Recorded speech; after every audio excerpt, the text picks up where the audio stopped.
Assalamualaikum warahmatullahi wabarakatuh. Alhamdulillah, pada kesempatan ini kita bisa bertemu lagi dalam materi saling menasihati dan berbuat baik. Materi ini merupakan lanjutan dalam kerangka melaksanakan pembelajaran melalui BDR, belajar dari rumah. Izinkan pada hari ini kita akan membahas yang bertema saling menasihati dan berbuat baik. Sekali lagi, saling menasihati dan berbuat baik. Ini diperuntukkan khususnya untuk anak-anak siswa SMA dan sederajat. Ya, kita mulai saja. Untuk membahas materi saling menasihati dan berbuat baik ini diawali dengan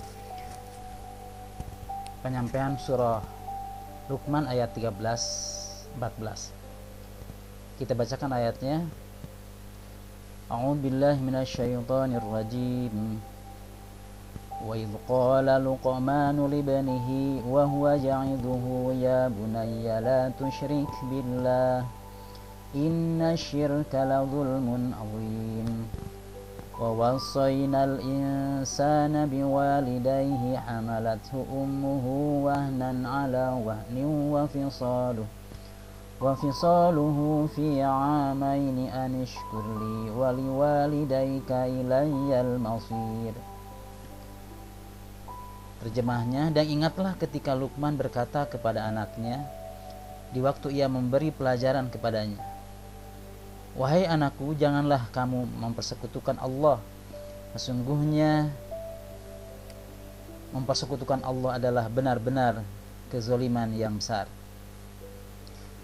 Dan kami perintahkan kepada manusia berbuat baik kepada dua orang ibu bapanya.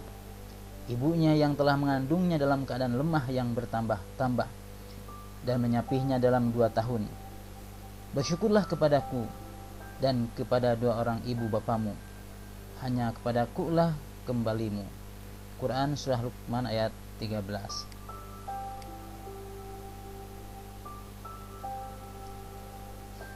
Nah, ayat ini tentu saja berkaitan dengan Luqman yang menasihati anaknya. Jadi nasihat di sana ada terkait dengan larangan menyekutukan Allah, kemudian syirik adalah kezaliman yang sangat besar, kemudian kewajiban berbakti kepada orang tua, perintah berusaha untuk balas budi kepada orang tua, khususnya kepada ibu. Tadi sudah dijelaskan bagaimana ibu yang telah mengandungnya dengan susah payah, bahkan bertambah-tambah payah, sampai 9 bulan melahirkan, setelah itu diasuh, disusui, dan selanjutnya. Oleh itu wajar kalau kita lebih menghormati, menyayangi orang tua, khususnya ibu. Kemudian yang kelima adalah menjalinkan hubungan antar sesama. Jadi kita di ayat itu bagaimana diajarkan untuk berbuat baik juga antar sesama manusia. Kemudian juga tidak lupa bersyukur kepada Allah yang telah menciptakan kita, dan juga bersyukur kepada orang tua sebagai jalannya manusia bisa muncul dalam kehidupan ini, yaitu melalui orang tua kita. Dan juga ayat ini berbicara tentang dorongan untuk mengingat kematian, karena ada kalimat wa ilayyal masir, dan hanya kepadakulah dikembalikan. Oleh karena itu, dari perjalanan hidup kita ini perlu mengingatkan kembali dari awal kelahiran kita, orang tua kita yang menjadi wasilahnya, dan pada akhirnya kita akan kembali pada Allah yang telah menciptakan hakikat kita.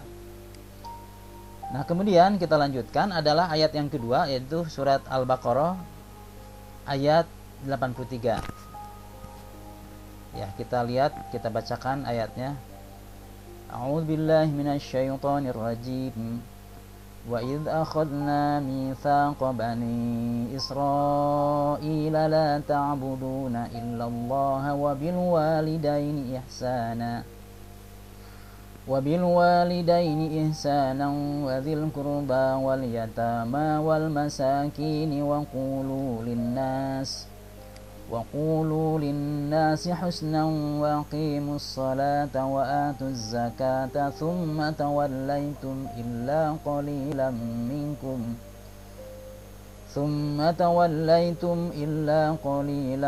منكم وأنتم معرضون.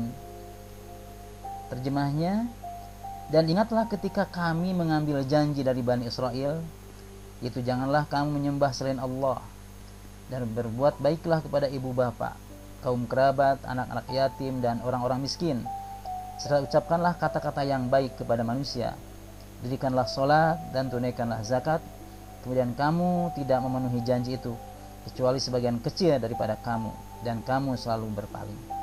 Quran Surat Al-Baqarah ayat 83. Nah, kalau kita lihat kandungannya dari ayat yang dibacakan tadi adalah, pertama, bagaimana kita diperintahkan hakikatnya untuk menyembah Allah dan tidak menyembah yang lainnya.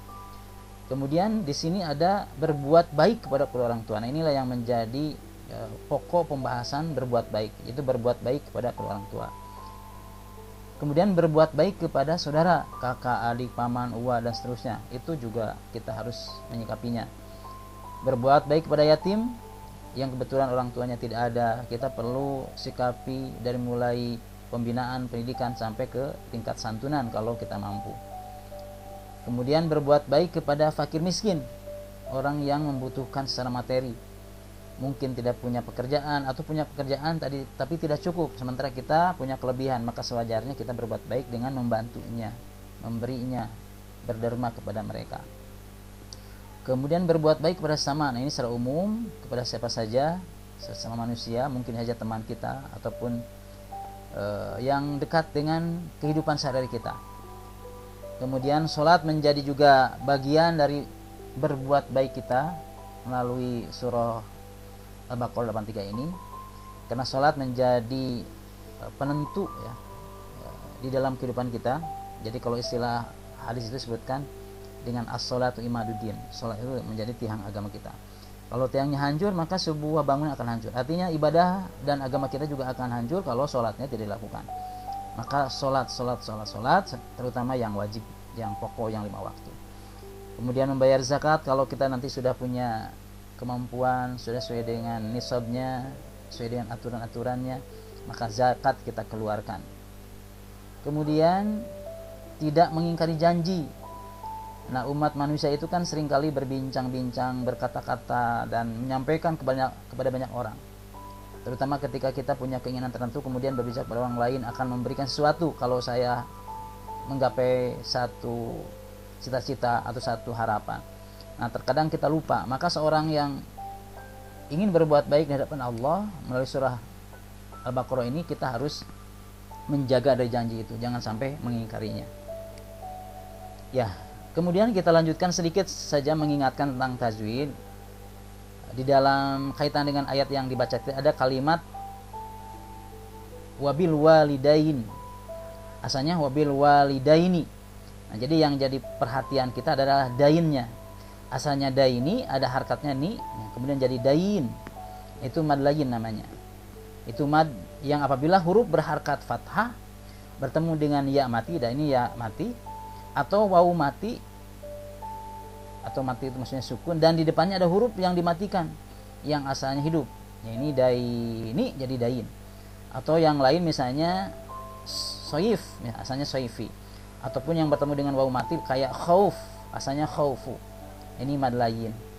Mad layin ini panjangnya pilihan, sebetulnya boleh 2 harkat, boleh 4 harkat, dan boleh 6 harkat. Yang 2 harkat itu namanya yang qasr. Kemudian yang panjang 6 harkat namanya tul. Dan yang tengah-tengah yang boleh 4 harkat itu namanya tawassut. Silahkan kita pilih sesuai dengan kesempatan waktu dan sesuai dengan kemampuan serta kondisi kita. Kalau dalam kondisi yang nyantai, kita sering membacanya dengan panjang-panjang, ambil yang tul, yang 6 harokat. Tapi ke dalam kerangka tadarus ingin mengejar target, ingin segera bacaannya selesai, atau dalam sholat misalnya, itu kita bisa mengambil yang qasar, yang pendek. Ya, itu sekilas tajwid ya, salah satu bahasan tajwid, mudah-mudahan bisa mengingatkan kita. Kemudian untuk kita ini perlu introspeksi, kira-kira perilaku yang mencerminkan saling menasihati dan berbuat baik itu kira-kira apa saja. Yang pertama adalah tentu saja kita harus banyak bersikap jujur kalau kita ingin memperlihatkan sebagai yang saling menasihati, karena jujur itu akan menjadi pangkal dalam kebaikan kita. Kemudian tentu saja tidak berbohong. Kemudian terus memperbaiki diri, karena di balik kehidupan kita nih sering kali terkadang berbuat salah, kita perbaiki terus, kita tobat, kita mohon maaf kalau kepada orang. Senantiasa memberikan nasihat, kita tidak bosan-bosan beri nasihat orang lain, dan juga orang lain kita mintakan nasihat. Jadi saling, orang lain nasihat kepada kita dan kita nasihat kepada orang lain, termasuk nasihat diri sendiri. Kemudian yang berikutnya tidak membedakan dalam menyakiti orang. Jadi kita tidak membeda-bedakan ini orang kaya, ini orang miskin, kita tetap baik. Ini pejabat, ini rakyat, kita tetap baik. Jangan sampai ini pejabat kita baik-baik, tapi kalau kepada rakyat kita jahat ataupun kita mencelakakan orang. Kita harus baik kepada semua orang. Kemudian mengajak atau menunjukkan kepada kebaikan. Jadi kalaulah kita kebetulan tidak bisa, minimal kita bisa mengajak dan menunjukkan kepada yang lain. Jadi jangan sampai karena kita tidak bisa kemudian kita diam dan tidak ada upaya untuk mengajak orang lain. Kemudian yang berikutnya adalah mencegah kemungkaran. Kemungkaran adalah satu menyangkut kejahatan, keburukan, kejelekan yang tidak sesuai dengan kebiasaan masyarakat, apalagi yang tidak sesuai dengan aturan yang Allah ajarkan dan Rasulnya. Maka itu menyangkut kemungkaran dan segera harus diinyahkan, harus dihindari, bahkan diberantas. Dari mulai yang kecil tentu saja sampai ke tingkah hal yang besar. Itu perlu perjuangan tentu saja.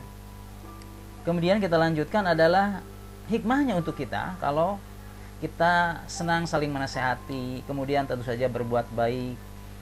Maka yang pertama hikmahnya mengamalkan amal ma'ruf nahi munkar, kita jalankan terus. Jadi kalau ketemu orang, kalau kita berhadapan dengan kemasyarakatan itu ya, dan dia ketika kita lihat ada kekurangan ataupun ada hal yang tidak sesuai, maka kita saling mengingatkan.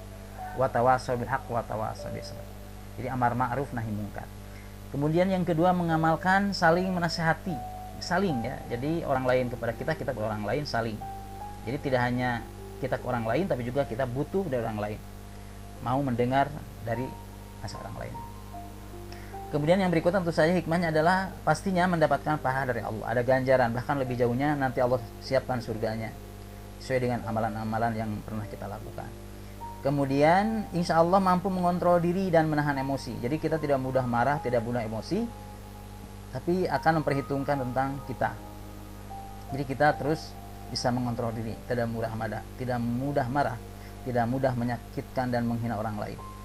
Kemudian yang berikutnya yang terakhir, mempunyai banyak teman dan disukai orang lain, karena kita sering menasihati, sering berbuat baik, sehingga orang lain juga akan melihat. Akhirnya orang senang kepada kita, dan akhirnya dengan senangnya mereka, akhirnya banyak teman, banyak bergabung dengan kita. Oleh karena itu banyak teman ini menjadi bagian yang efek ya dari saling nasihati, berbuat baik. Kemudian tentu saja kita perlu mengevaluasi diri kita masing-masing, khususnya para siswa yang sedang belajar di rumah. Ini perlu dijawab melalui diri masing-masing, khususnya untuk siswa, bisa dicatat ya jawabannya. Jadi ada yang perlu jadi bahan evaluasi. Yang pertama, surat apa, ayat berapa saja yang menerangkan tentang saling menasihati dan berbuat baik. Silahkan dicatat, silahkan diingat baik-baik dalam pikiran kita, sehingga ketika kita ada permasalahan-permasalahan, ingat dengan ayat itu dan kita mau berbuat. Kemudian yang kedua, apa kandungan makna ayat masing-masing di atas tersebut yang tadi itu. Jadi kita mau dan mampu memahami ayat tersebut. Jangan sampai hafal ayatnya tapi tidak tahu kandungannya. Ini banyak orang yang seperti itu, hafal sekian juz tapi kadang-kadang isinya tidak tahu.